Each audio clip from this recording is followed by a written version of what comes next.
চলো। এই শোনো না, আমার না খুব গলাটা শুকাচ্ছে, একটু জল এনে দাও না। যে দাঁড়াও তাহলে।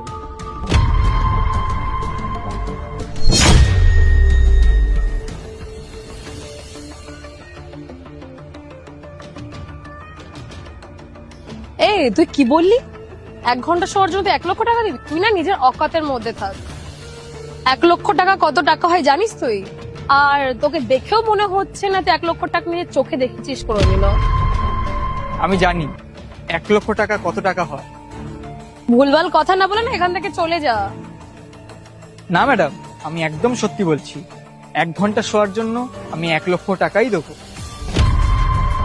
না বিশ্বাস হলে এই নিন,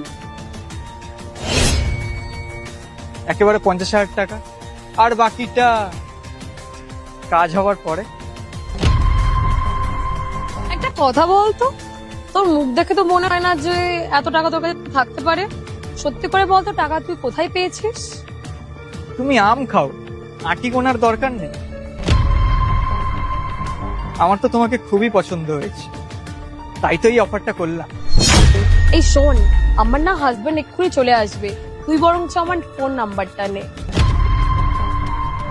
আচ্ছা শোন, কালকে যখন আমার হাজবেন্ড 9টার সময় কাজে চলে যাবে তখন তুই চলে আসবি।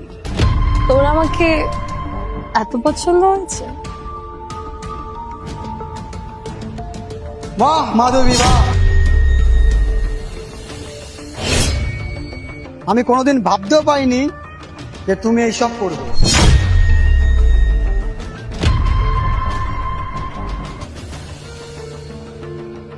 আকাশ, আমি কিছু করিনি। তুমি যখন জল আনতে গেছিলে না, এই ছেলেটা আমাকে টোন কাটছিল।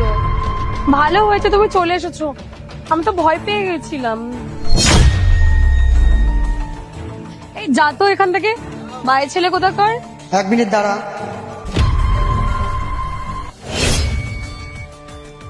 তুমি এতক্ষণ ধরে যার সাথে কথা বলছিলে না, সে আমার ফ্রেন্ড হয়।